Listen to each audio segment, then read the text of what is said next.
didn't start declaring itself to have a socialist aim. It was a revolution similar to the one in Cuba, although obviously in different conditions. The two countries are different, and the way the revolutionaries came to power was also different. But nevertheless, the program of the Venezuelan Revolution was one of agrarian reform, the cleaning of politics from corruption and so on, independence from United States and imperialist domination, and the use of natural resources of the country for the benefit of the majority of the population in the form of health care, education, and so on. And when they attempted to implement this program, they were faced by the capitalist class in Venezuela, backed by U.S. imperialism, which organized a military uprising in April 2002. As a result of this, later on, in 2005, Chavez said that the only way forward for the Venezuelan revolution was socialism. So there are clear parallels. And this is what is clearly stated in the Declaration of Havana, which was passed by a mass demonstration of the Cuban people in Havana as a response to the expulsion from the Organization of American States in 1962. And it says very, very clearly that in the current historical conditions of Latin America, the national bourgeoisie cannot lead the anti-feudal and anti-imperialist struggle. I think that conclusion is as relevant today as it was in 1962.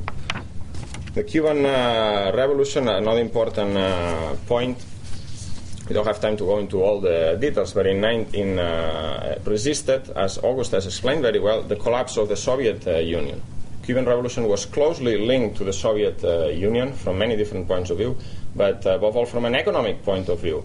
80% of its trade relations took place between Cuba and the Eastern Bloc. And these were on very favorable terms for Cuba.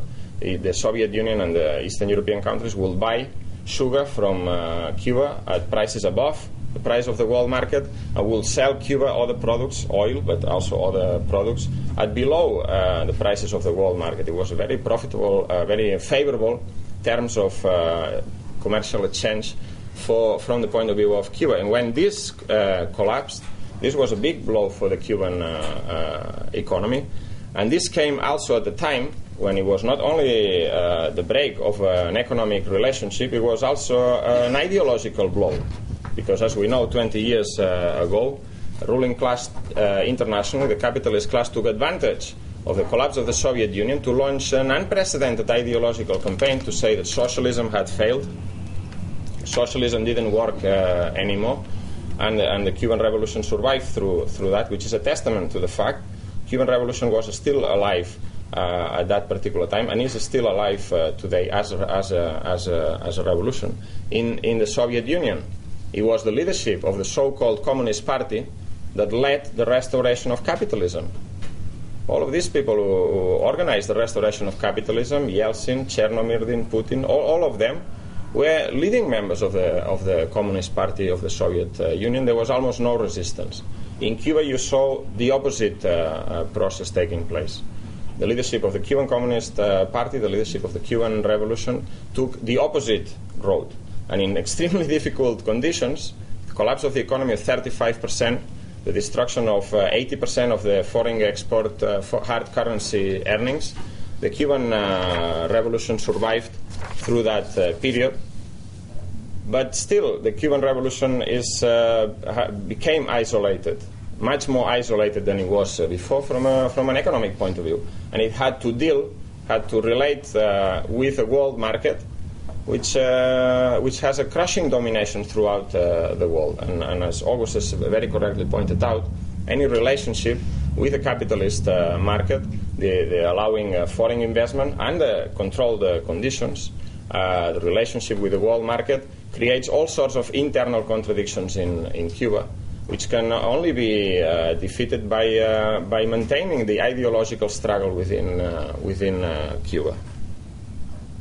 And it was in 2003, 2004, that a lifeline for the Cuban Revolution was created or emerged in the form of very, very also favorable terms of commercial exchange with the Venezuelan Revolution, proving the point precisely that revolution internationally is what can really help the revolution in Cuba. Cuba provides medical personnel, which 20,000 Cuban doctors and nurses in Venezuela, providing free health care in the poorest areas of the country, while at the same time Venezuela provides oil, which is very necessary for the running of the Cuban economy. And this only goes to underline this idea that really the internationalism of the Cuban revolution is one of the main points in order to maintain that revolution alive and continuing. However, the current situation is not easy, and we should not be under any illusions in relation to this. Cuban revolution has resisted for a very long time, but it now faces a particularly difficult conjuncture from an economic point of view.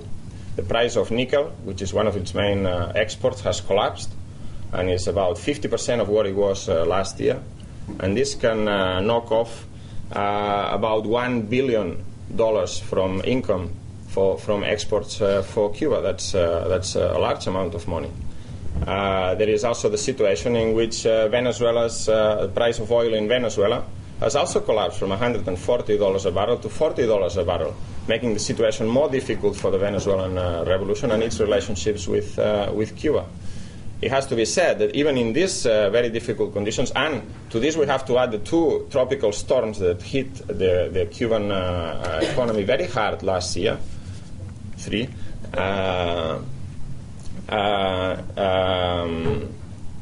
in Cuba, the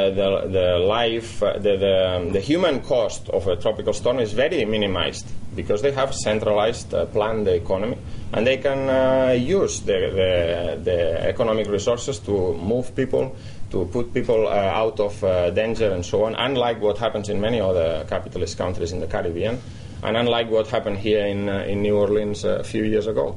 But however, the economic cost of those storms last year was particularly severe for Cuba, and today Cuba is facing a very difficult economic situation.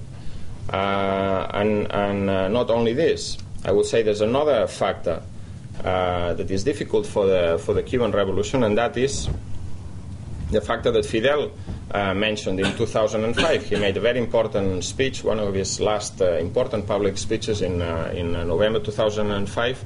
He addressed this speech to the youth at the Havana University, and he said that the Cuban revolution was almost, let's say, insulated from military overthrow, from imperialism, that they could resist, that the main danger from the Cuban revolution was coming from their own mistakes. If they made too many mistakes, that will be the source through which the Cuban revolution could be overthrown. And he mentioned mistakes like or the dangers of bureaucratism, the dangers of corruption, the dangers of the new rich, and so on. This is an important matter that is being discussed in Cuba today. But these, I will say, are the dangerous factors, the threats to the Cuban revolution. But there are also very positive, optimistic signals for the Cuban revolution. One is that the political debate in Cuba is still taking place. It's a very lively political debate about what is the way forward, the mistakes that were made maybe in the past, and so on. Two, that the revolution is advancing throughout Latin America, but also now that capitalism is being questioned internationally because of the current severe crisis of capitalism by millions of people.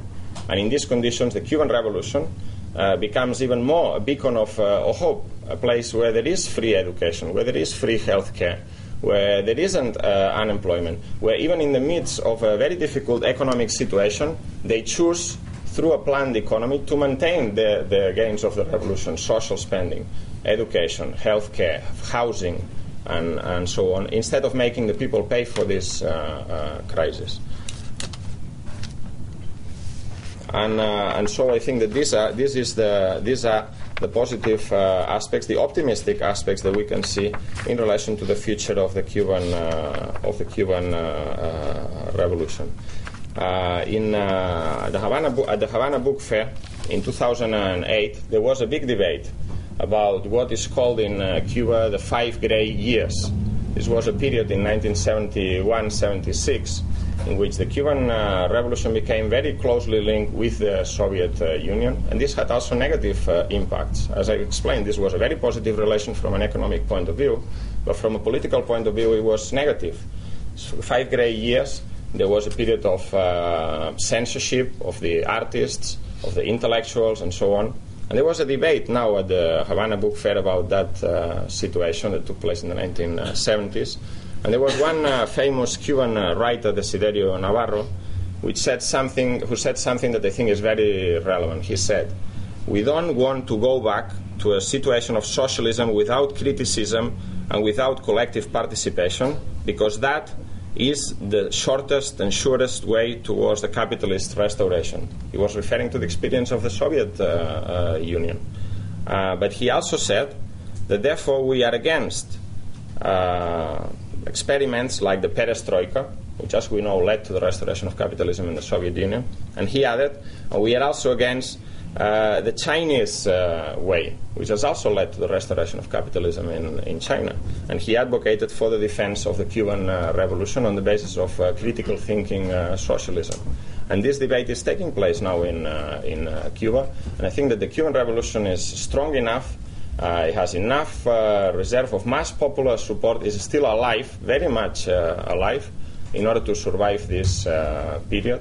But this is an important question. The extension of the revolution internationally is what can provide the economic conditions that will make the survival of the revolution in Cuba easier, or that can ensure the survival of the revolution in Cuba. So I think that we can be optimistic. And I also subscribe fully to what August said at the end of his speech, that is that we say this in relation to Venezuela. The best way to defend the Venezuelan revolution, the best way to defend the Cuban revolution is to prepare the conditions for revolution in our own countries, and this is particularly the case in the United States. Thank you.